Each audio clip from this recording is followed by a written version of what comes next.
देवरानी जिठानी का एक कमरा। हाय रे, आजकल तो एक कमरे में दो सगी बहन ना रहे, ऐसे में देवरानी जिठानी को साथ रहना पड़ जाए तो देखते हैं।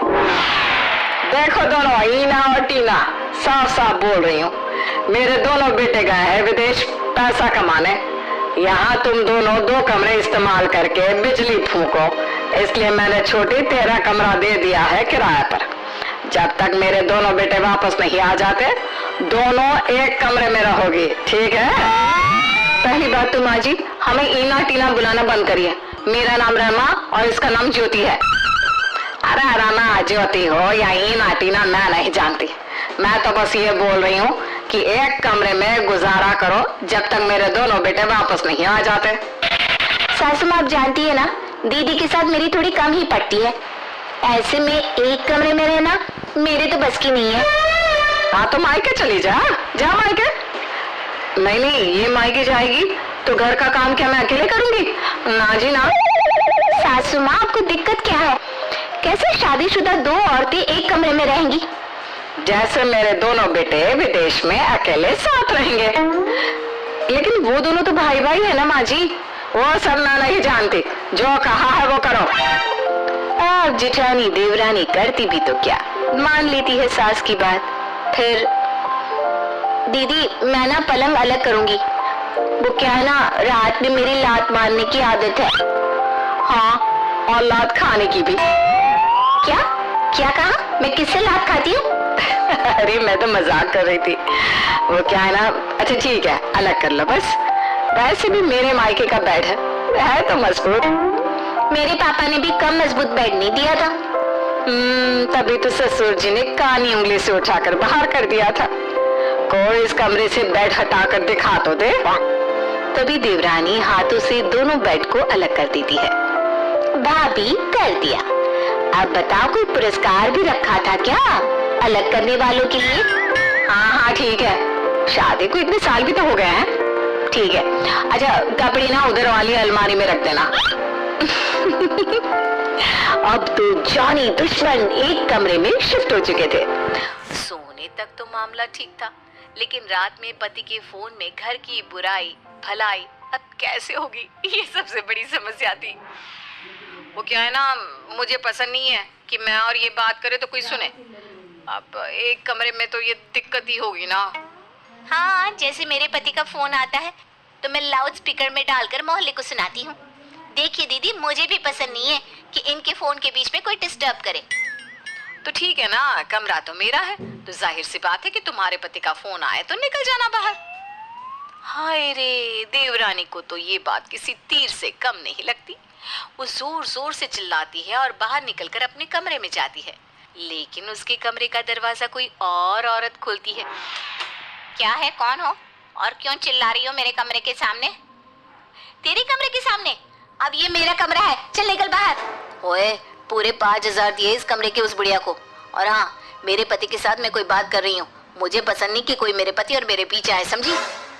ये बोलकर वो जोर से देवरानी के मुंह पर ही दरवाजा बंद कर देती है। देवरानी सास को देखती है, जो सामने खड़ी होकर थूक लगा लगा कर नोट गिन रही थी। बुढ़िया को तो बस नोट चाहिए, फिर दुनिया कहीं भी जाए। वो पैर पटकती जेठानी के कमरे में जाती है, जहाँ दरवाजा बंद होता है। लगता है जेठ जी का फोन आ गया। हाय रे, मैं क्या करूं? क्या पापा कहाँ शादी कर दी, जाहिल गंवारों के बीच। देवरानी भी बाहर जाकर पति से बात करती है और उसे सारी बात बताती है। हाय रे मेरी रसमलाई, तेरे लिए तो मैं यहाँ अमेरिका में बंगला बनाऊंगा। मेरी जान, बस कुछ महीने माँ को मैनेज कर ले, फिर तो तेरे लिए पूरा ताजमहल खड़ा कर दूंगा। देवरानी भी पति की मीठी मीठी बातों में आ जाती है और सोच लेती है कि जब तक वो पति के साथ नहीं हो जाती तब तक तो मैनेज करना ही होगा। वो बाहर लॉन के गार्डन में बैठ जाती है कि तभी खिड़की से जेठानी आवाज लगाती है। लॉन का सैर सपाटा हो चुका है, तो थोड़ी देर के लिए ऊपर भी आ जाओ। सो जाओ, नहीं तो कल को कहोगी जेठानी ने कमरे से निकाल दिया। देवरानी को गुस्सा तो बहुत आता है, लेकिन क्या करे, वो कमरे में जाती है और सो जाती है। वो सो ही रही होती है कि सुबह के ठीक 5 बजे जेठानी जोर से पाती है।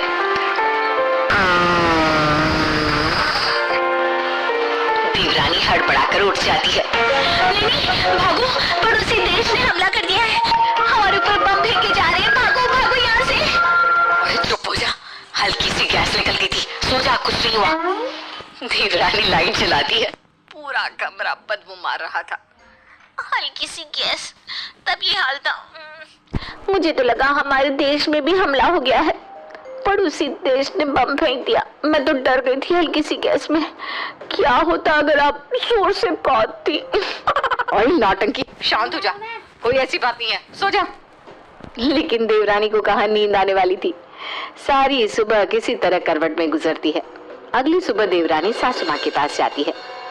देखिए सासू माँ, एक तो मेरे पति साथ नहीं है, ऊपर से ये तुगलकी फरमान कि दीदी के साथ एक कमरे में रहूं, मुझसे नहीं हो रहा। तो मायके चली जा, रोहन आ जाएगा तो बुला लेंगे।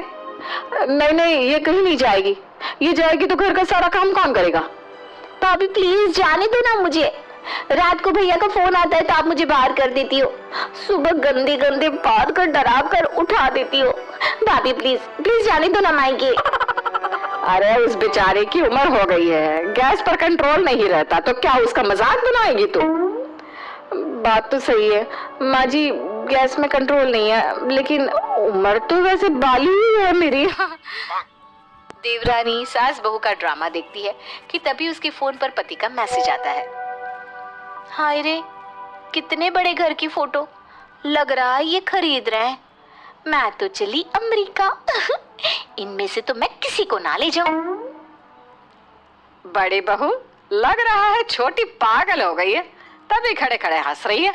तो जा कमरे में। छोटी भी सोच लेती है कि चलो ना, थोड़े दिन की तो बात है, फिर तो अमेरिका में आराम ही आराम है। फिर एक रोज, हाय री, मेरी अलमारी से मेरी लाल साड़ी गायब है, कहाँ गई? कितनी महंगी साड़ी थी, कहाँ चली गई? तभी उसकी नजर जेठानी पर पड़ती है, जो उसकी लाल साड़ी पहनकर खड़ी होती है। अरे क्या हो गया छोटी, क्यों परेशान हो? वो क्या है ना, कुछ नहीं, बस कुछ ही दिनों की तो बात है, फिर मैं कहाँ, आप लोग कहाँ, क्यों? कहाँ का क्या मतलब है? देवर जी को छोड़कर किसी और के साथ जा रही हो क्या तुम? देवरानी को तो जेठानी की बात पर बहुत गुस्सा आता है। वो तो आप ही छोड़ रही होंगी जेठ जी को, जो मुझे कह रही हो। दोनों की लड़ाई में सास बीच में आ जाती है। क्या है, क्या मजाक बना रखा है? दोनों कमरे में जाओ, नहीं तो दोनों को घर से बाहर कर दूंगी। फिर सीधे तलाक के कागज पहुंचेंगे दोनों के घर में। दोनों बहुएं डर के मारे कमरे में चली जाती है। वहां जाकर, तुझे तो मैं इस घर में देखना भी नहीं चाहती हूँ। एक बार, बस एक बार मैं बाहर चली जाऊं, फिर निपटूंगी तुम लोगों से। आप बाहर कहाँ जाओगी? आपको तो बड़ी बहू होने का फर्ज निभाना है, सासू माँ को देखना है मरते दम तक। मैं तो चली अमेरिका। बुढ़ी आई मुझे समझाने वाली। अरे शादी के 13 साल निकाल दिए बुढ़िया को देखने में, तुझे आए जुम्मा जुम्मा 2 साल नहीं हुए। तू बताएगी मुझे कि क्या करना है मुझे? भाई मैं तो चली पति के पास, समझी? ओह, तो लग रहा है कि जेठ जी ने भी इन्हें अमेरिका के सपने दिखा रखे हैं। लेकिन मैं तो नहीं रहूंगी यहाँ, कुछ तो करना ही होगा। डायरेक्ट बात करती हूँ। देवरानी जेठानी के पास जाती है।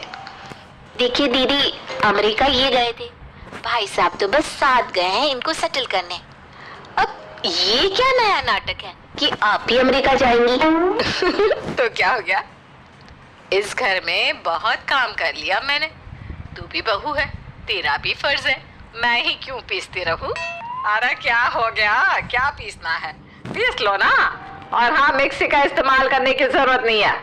जो मजा हाथ से पीसे मसाले का है वो मिक्सी का कहा। लो, अब इनका अलग ही राग शुरू। देवरानी कमरे में आ जाती है और सोचने लगती है कि कैसे जेठानी पर लगाम लगाया जाए। लेकिन कहते हैं ना, जहाँ चाह वहाँ राह। देख छोटी, मैं बड़ी हूँ तो आज भी मेरा ही चलेगा, समझी?